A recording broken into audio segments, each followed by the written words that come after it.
ግንቦት 28 1453 ዓ.ም። ይህች የምትመለከቷት ለብዙ መቶ ዘመናት የኦርቶዶክስ ክርስትና እምብርት ሆና የኖረች ማራኪ ቤተ ክርስቲያን ለመጨረሻ ጊዜ የቅዳሴ ድምፅ ያስተናገደችበት ዕለት ነበር።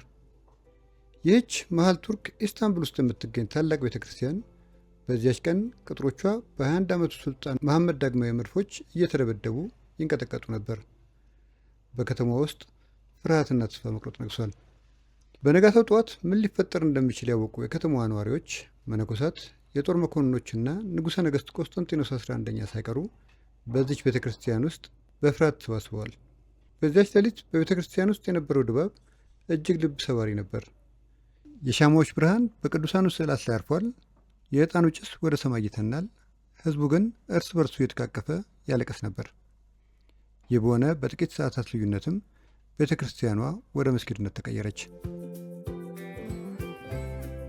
ግንቦት 29 ማለዳ ከከተማዋም ሆነ ታላቋን ቤተ ክርስቲያን ለብዙ ዓመታት የጠበቁት የከተማዋ ግንቦች በ21 ዓመቱ ሱልጣን መድፎች ተደረመሱ።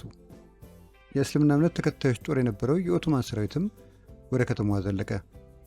በታላቋ ቤተ ክርስቲያን ሀጊያ ሶፊያ ውስጥ ተሸሽገው የነበሩ በሺዎች የሚቆጠሩ ምዕመናንም የበሮቹን የመስተባበር ድምፅ ሲሰሙ ፍጻሜያቸው እንደደረሰ አወቁ። ለዘመናት አልደፈር ብሎ የኖረው የቁስጥንጥንያ ግንብ መናዱን ተከትሎም የኦቶማን ጦር መሪው ሱልጣን መሐመድ ሁለተኛ በነጭ ፈረሱ ላይ ሆኖ በቀጥታ ያመራው ወደ ታላቋ ቤተ ክርስቲያን ደጃፍ ነበር። የታሪክ መዛግብት እንደሚናገሩት ሱልጣኑ ከፈረሱ ወርዶ በእጁ ከመሬት አፈር ዘገነ፣ በላዩም ላይ ነሰነሰው።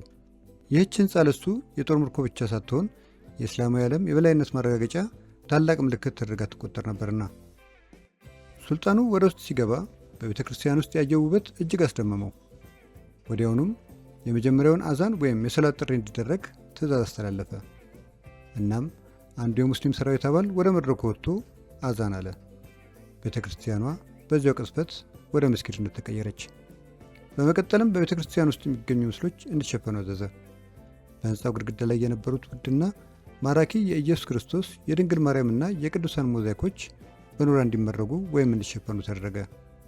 በመቀጠልም የሚናራዎች ግንባታ እንዲካሄድ ታዘዘ።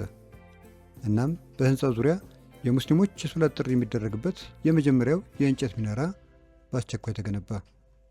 ይህ ክስተት ለክርስቲያኑ ዓለም ታላቅ ድንጋጤና የሐዘን ቀን ሲሆን፣ ለኦቶማን ቱርኮች ደግሞ የዘመናት ሕልማቸው የታተመበት ታላቅ የድል አድራጊነት ምልክት ሆነ።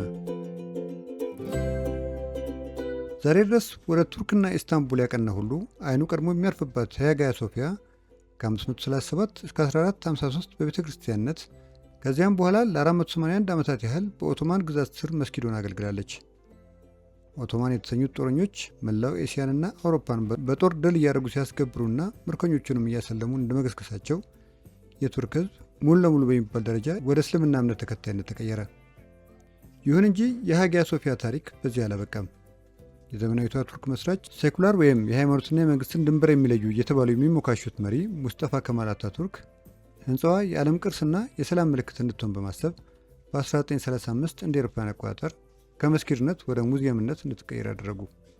እናም ለዘመናት ተሸፍነው የነበሩት የክርስቲያን ምስሎችና ሞዛይኮች ተገልጠው ከእስልምናው የካሊግራፊ ጽሑፎች ጎን ለጎን ለእይታ በቁ። ሀጊያ ሶፊያም የሁለቱ እምነት የታሪክ ምልክት ሆና ለ85 ዓመታት ያህል በሙዚየምነት ቆየች። ይሁን እንጂ አሁንም የሀጊያ ሶፊያ ታሪክ በዚህ አልተደመደመም። እንደ አውሮፓ አቆጣጠር በ2020 የአሁኑ የቱርክ ፕሬዝዳንት ረሲፕ ጣይብ ኤርዶጋን የፍርድ ቤት ውሳኔን በመጥቀስ ሀጊያ ሶፊያን በድጋሚ ወደ መስጊድነት ቀይሯት። ይህ የፕሬዝዳንቱ ውሳኔም በዓለም አቀፍ ደረጃ በተለይም በዩኔስኮና በኦርቶዶክስ ቤተክርስቲያን ዘንድ ከፍተኛ ተቃውሞና የፖለቲካ ውዝግብን አስነስቷል። ምንም እንኳን በአሁኑ ሰዓት ሀጊያ ሶፊያ መስጊድ ቢሆንም ከጸሎት ሰዓታት ውጪ ለቱሪስቶች እና ለጎብኚዎች ክፍት ነው። እንዲያውም ከቅርብ ጊዜ ወዲህ የቱርክ መንግስት ቱሪስቶችን በተመለከተ አዲስ አሰራር የዘረጋ ሲሆን፣ በዚህም መሰረት ለጸሎት የሚመጡ ሙስሊሞችና ታሪካዊ ቦታውን ለመጎብኘት የሚመጡ የውጭ አገር ቱሪስቶች የሚገቡበት በርና የሚንቀሳቀሱበት የህንፃው ክፍል እንዲለይ ተደርጓል።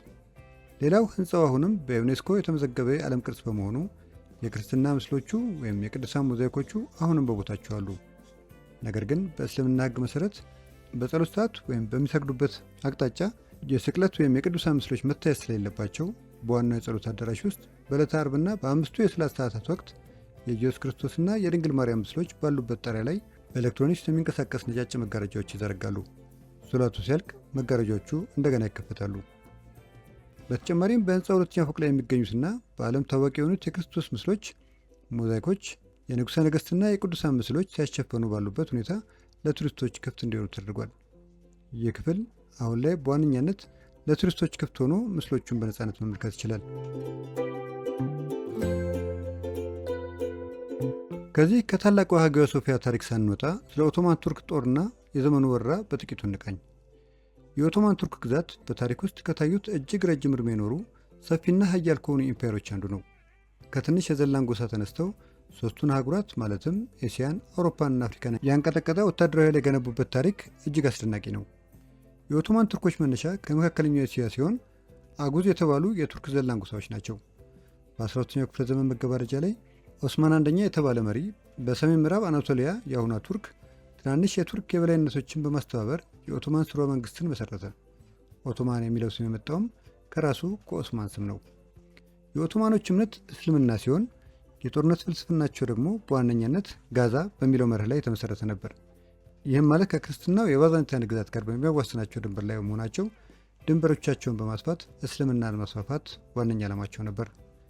የኦቶማኖች የጦር ስልት እና የመስፋፋት ሚስጥር በወቅቱ ከነበሩት መንግስታት እጅግ የላቀ እንደነበር የሚናገር ሲሆን በሶስት ዋና ዋና ምሰሶች ላይም የተገነባ ነበር። የመጀመሪያው የጃኒሰሪ የጦር ሰራዊት አደረጃጀት ተብሎ ይታወቃል። ይህ ሰራዊት የኦቶማን ኃይል የጀርባ አጥንት ነበር ማለት ይቻላል።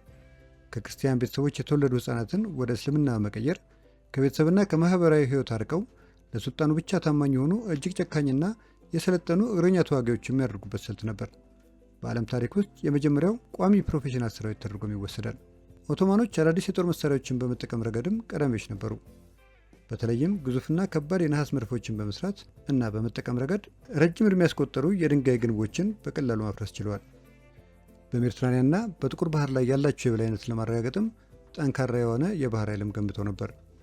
ኦቶማኖች በአውሮፓና በመካከለኛው ምስራቅ ታሪክን የቀየሩ በርካታ ድሎችን ያስመዘገቡ ሲሆን ከዋናዎቹ ለመጥቀስ ያህል የኮሶቮ ጦርነት በ1389፣ የቻልዳራን ጦርነት በ1514፣ የማምሉክ ድልና የካሊፌት ይዞታ በ1516 ከ1516 እስከ 1517 እንዲሁም የሞሃክስ ጦርነት ይጠቀሳሉ።